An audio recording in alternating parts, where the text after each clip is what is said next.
Kisah yang lain Urwah bin Zubair rahimahullah. Urwah bin Zubair juga adalah salah satu orang yang sangat luar biasa, terkenal dengan kesolehannya. Urwah bin Zubair ini anaknya Zubair bin Awam. Zubair bin Awam adalah salah satu 10 orang yang dijamin masuk surga. Anaknya Urwah. Urwah bin Zubair ini pernah duduk bersama dengan teman-temannya. Ada Abdullah bin Zubair, saudaranya sendiri, ya, yang terkenal. Abdullah bin Zubair salah satu perawi hadis, ya, yang terkenal nanti sempat jadi khalifah beberapa saat. Kemudian ada Abdul Malik bin Marwan. Dan ada lagi satu adiknya Abdul Malik bin Marwan. Duduklah mereka di depan Ka'bah, lagi ngobrol anak-anak muda ini. Kemudian mereka sambil berkata, cobalah kita saling, ya, memohon kepada Allah, berharap sesuatu yang paling diharapkan di depan Ka'bah. Siapa tahu Allah kabulkan. Berkatalah Abdullah bin Zubair, saya berharap menjadi khalifah, menguasai Hijaz, Mekah dan Madinah. Lalu adiknya berkata, adiknya lagi, yang satu mengatakan, saya mau menjadi penguasa Khurasan, wilayah Persia. Abdul Malik mengatakan, kalau itu angan-angan kalian, maka saya berharap menjadi khalifah muslimin secara umum, menguasai semua wilayah Islam. Tiga-tiganya sudah berangan-angan, lalu mereka kembali kepada Urwah. Wahai Urwah, kalau kamu bagaimana? Kata Urwah, semua yang kalian harapkan duniawi, berharap menjadi khalifah, berharap menguasai ini dan seterusnya. Kalau saya berharap menjadi seorang alim ulama muslimin, mengajarkan mereka tentang halal haramnya sang pencipta Allah, dan saya berharap balasan darinya. Maka selesailah, bubarlah mereka ini. Ternyata subhanallah, angan-angan itu dikabulkan oleh Allah. Abdullah bin Zubair sempat menjadi khalifah beberapa bulan, adiknya juga sempat menjadi gubernur di Khurasan. Abdul Malik setelah itu menjadi khalifah muslimin yang besar. Dan Urwah bin Zubair pun rahimahullah diterima oleh Allah menjadi alim ulama, sampai menjadi 7 ulamanya Madinah pada saat itu. Ringkas cerita, Urwah bin Zubair pernah diuji oleh Allah subhanahu wa ta'ala. Ujiannya berat. Orang-orang beriman ini ujiannya berat. Tapi subhanallah, iman itu dijadikan, ya, kalau begini memahami teman-teman, kalau ada ujian yang berat datang kepada antum, lihat orang yang lebih berat, misal masalah utang, terlilit utang, misal ada penyakit, coba lihat orang yang lebih berat, karena ada orang yang lebih berat daripada kita, pastinya itu, tidak mungkin tidak. Dan juga teman-teman sekalian, bersangka baiklah dengan Allah. Kata Nabi SAW dalam sebuah hadis Bukhari, hadis Qudsi, kata Allah SWT, ana inda dhanni abdi bi, saya sesuai dengan prasangkaan hambaku. Maka kita harus tahu teman-teman sekalian, kalau Allah sedang mencoba kita, berarti dengan cobaan tersebut Allah sedang mencintai kita, karena kalau tidak sedang dicoba kita akan jauh dari ibadah. Orang kalau datang cobaan itu, sebenarnya dia makin dekat dengan Allah. Dan umurnya makin pendek untuk menuju ke akhirat. Artinya makin pendek, tidak ada peluang untuk berbuat dosa lagi. Pendek dari sisi kemaksiatan, gitu kan. Dia tidak bisa berbuat dosa lagi karena tidak ada waktu. Antum kalau lagi sakit keras terus diajak ke diskotik, diajak pergi apa, diajak buat apa, nggak ada waktu. Orang yang buat dosa itu biasanya kalau banyak waktu lihai-lihaiya, lagi kosong, lagi nggak ada cobaan, lagi enak, mobil mewah, uang banyak, itu maksiat nanti. Allah dengan maha cintanya kepada hambanya, dengan kemahamurahannya mendatangkan cobaan supaya dia tetap begitu, biarin dia begitu, karena dia Allah tahu dengan begitu makin pendek umur untuk bermaksiat, tidak ada waktu bermaksiat, dan dia makin dekat dengan akhirat, dan itu pahalanya sudah cukup untuk memberikan derajatnya di surga sampai pada target. Seperti itulah. Maka nikmatin tuh cobaan, jangan terlalu banyak mengeluh.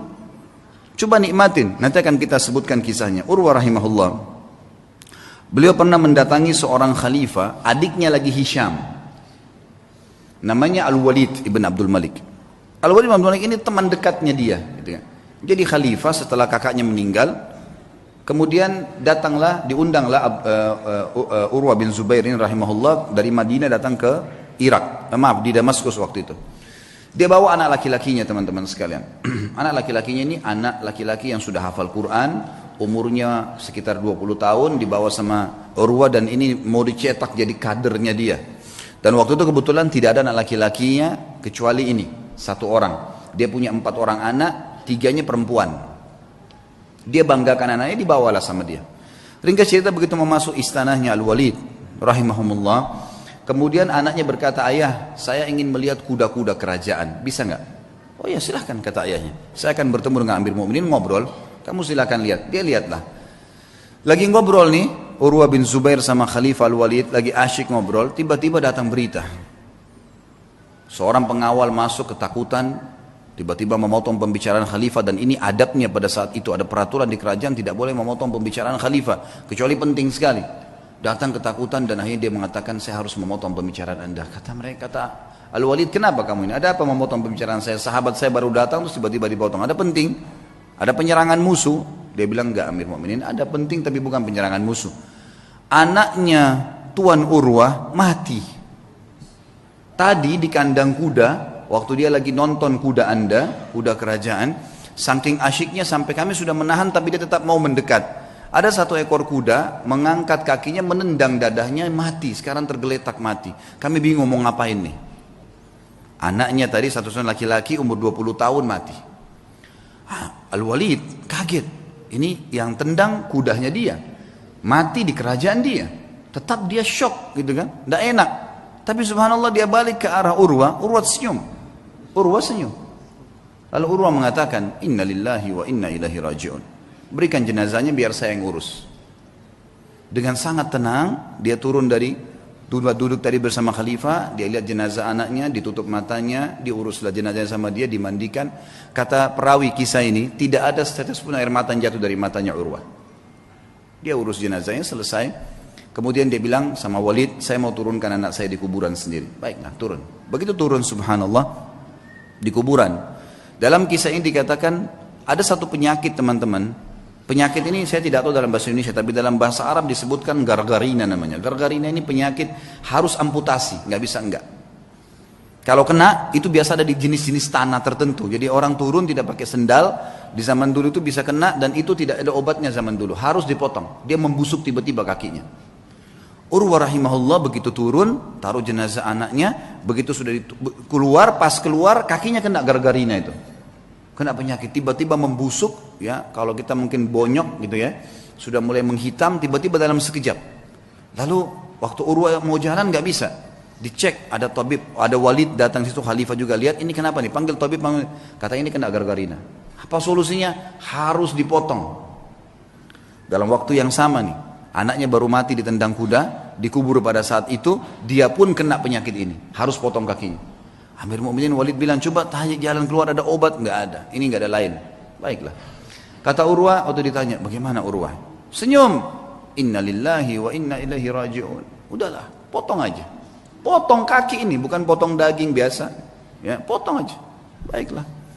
Kata Amir Mukminin, baiklah kalau gitu. Sampai taruh Urwah bin Zubair di ruangan yang paling luks di istana ini. Dan lakukan pemotongan di sana. Taruhlah sebuah tempat yang mewah segala, tabibnya datang.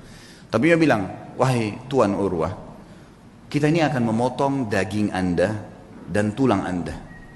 Tradisi kami adalah harus pasien mabuk, minum khamr, tidak sadar, baru kami potong. Kalau enggak bisa. Kata Urwah, demi Allah saya tidak pernah nyentuhkan setetes pun di tenggorokan saya yang haram. Masa sekarang saya mau, begitu cobaan datang saya mau pakai minum ini? Enggak bisa. Lalu apa solusinya? Pokoknya jangan pakai ini. Musyawarah sama Walid, ya Amir Mukminin, bagaimana nih? Tamu anda nggak mau minum khamr, kita nggak ada solusi lain. Pikirin, cari jalan keluar. Tapi yang penting aman.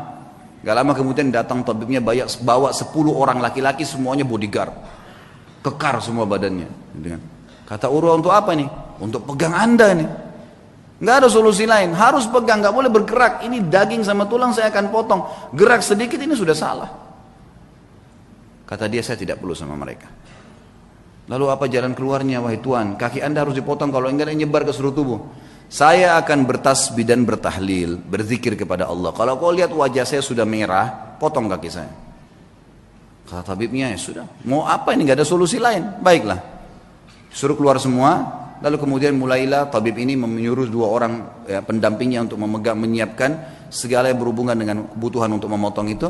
Lalu Urwah mulai tutup matanya sambil subhanallah, walhamdulillah, wala ilaha illallah, wallahu akbar. Direnungi dalam hati, diresapi. Dan betul wajahnya berubah jadi merah. Memerah. Kata tabib, betul saya lihat wajahnya merah, saya potong kakinya. Saya potong kakinya. Terpotonglah kakinya. Begitu selesai terpotong, gitu kan? Kemudian ditahan darahnya, lalu saya mengatakan, Tuan Urwah, sampai Urwah berzikir, subhanallah, walhamdulillah, wala ilaha illallah, wallahu akbar. Tutup mata. Lalu ditepuk, wahai Tuan Urwah, kaki anda sudah kami potong. Dia bilang alhamdulillah. Biasa. Kakinya terpotong nih. Alhamdulillah. Terus kata tabibnya, tapi belum. Darah masih ngucur. kami butuh memberhentikan darah itu. Kata dia, berhentikanlah. Dia bilang, tidak ada jalan lain kecuali kaki anda kami rendam di minyak panas. Nggak bisa, harus minyak panas baru bisa. Minyak panas langsung membuat itu berhenti darahnya. Dia bilang, lakukanlah. Saya akan berzikir lalu lakukan. Dia baca subhanallah, alhamdulillah. Kalau wajah saya memerah, tutup. Tapi subhanallah manusia, begitu dia berzikir, ditaruh minyak panas, dia sempat teriak sebentar lalu pingsan. Gitu ya. Urwah rahimahullah terkenal teman-teman sekalian tidak pernah meninggalkan rubu' Al-Quran. Rubu' ini 10 juz setiap hari. Selalu bacaannya, tidak pernah tertinggal. Dalam kisahnya dikatakan dalam 3 hari khatam Quran, selalu bacaannya. Dan tidak pernah ketinggal 10 hari. Dan satu-satunya hari yang dia tidak baca 10 juz itu hari itu saja. Dikatakan dalam kisah hidupnya. Dan maka dia punya julukan kalau nggak salah Khazinul Quran. Sahabatnya Al-Quran gitu loh. Ringkas cerita teman-teman, setelah dipotong, pinsankan tadi, direndam dengan air panas, air minyak panas, dia pingsan. Setelah dia bangun, dia bilang, mana telapak kaki saya? Didatangkan, orang semua heran, kenapa dia bilang, minta kakinya. Diambil sama dia, lalu diangkat sama tinggi, lalu dia bilang, demi Allah, selama 40 tahun, itu umurnya Urwah 40 tahun, selama 40 tahun, belum pernah sekalipun saya gunakan kau ke tempat yang haram. Dan saya bersyukur kepada Allah karena kau dikembalikan padanya dalam kondisi kau suci. Tidak pernah satu kali pun ke tempat yang haram. Dia berikan kesaksian terhadap dirinya. Dan ini boleh diucapkan kalau seorang mukmin yakin dengan apa yang dia lakukan. Baiklah. Kemudian setelah itu dia pulang ke Madinah teman-teman sekalian. Tentu sebelum pulang ke Madinah Amir Mukminin ini bingung gimana caranya meringankan bebannya Urwah nih. Supaya dia bisa tenang. Subhanallah, di hari yang sama dengan hikmah Allah, ada suku Arab datang, Badui. Mereka kelihatan dari padang pasir, kondisinya sangat susah gitu. Masuk, ada satu di antara mereka matanya buta, ditopang oleh teman-temannya. Begitu masuk, kata Al-Walid, apa cerita kalian nih? Dari mana kalian? Kami dari kampung ini, kami butuh ini dan seterusnya. Terus ini yang buta kenapa nih? Ceritalah. Walid ini bilang, saya tidak tahu kenapa saya tanya. Kata yang buta itu, wahai Amir Mukminin, saya pemimpin mereka. Saya kepala sukunya. Dan saya ini Amir Mukminin adalah orang yang paling sehat dulunya. Mata saya sehat, orang yang paling kaya dan paling banyak keturunan saya. Tapi keadaannya sekarang jadi begini. Kata Amir Mukminin, memang apa ceritanya kamu nih? Dia bilang ceritanya begini Amir Mukminin. Satu malam saya sedang jalan sama istri sama anak saya semua sama dayang-dayang saya. Jumlahnya banyak nih, ratusan orang. Semua harta saya bawa. Saya mau pindah kota. Kami turun di sebuah lembah, tiba-tiba waktu lagi tidur malam, ada banjir nggak tahu dari mana di padang pasir tuh lembah, mengangkat semuanya, kemah-kemah, harta, unta-unta, semua anak istri saya mati semuanya. Terbawa dengan air, banjir tiba-tiba, nggak tahu dari mana. Ini kisah nyata, semuanya hilang.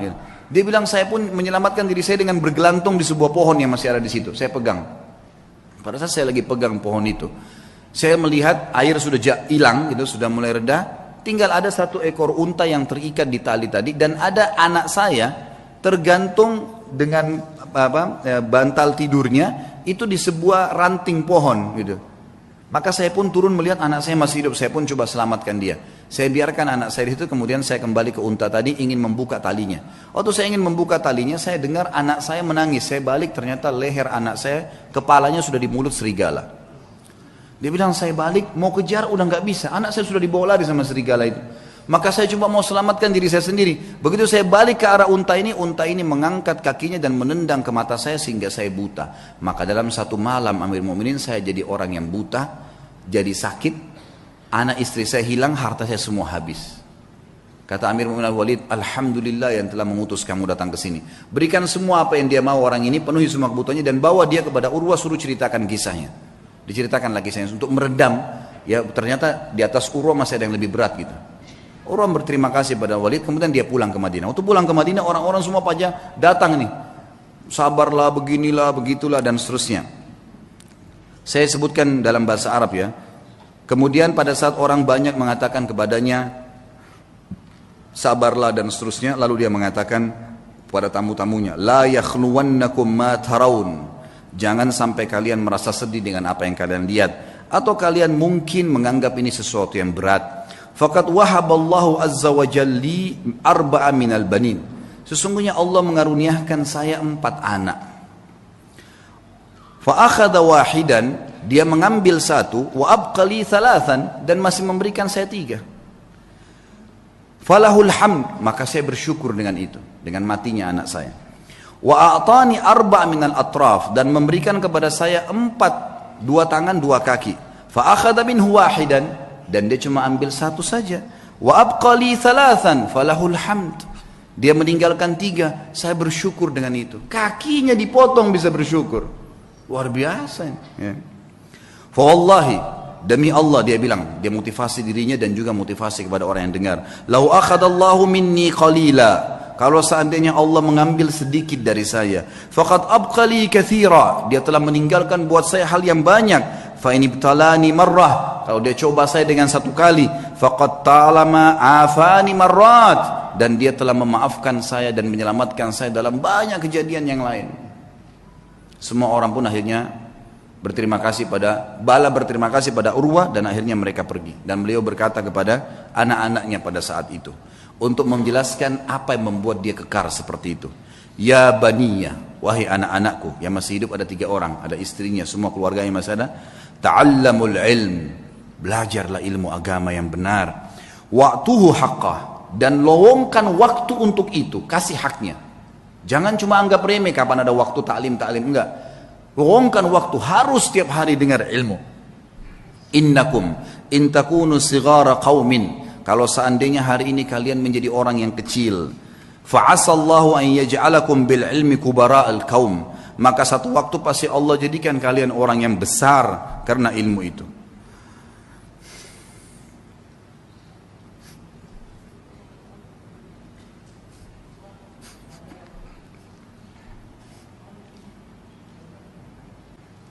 Wasau'ata hal fid dunya akbah min syai'in jahil, dan sungguh buruk sekali, apakah ada yang lebih buruk dari orang tua yang bodoh gitu, tidak mengerti agamanya.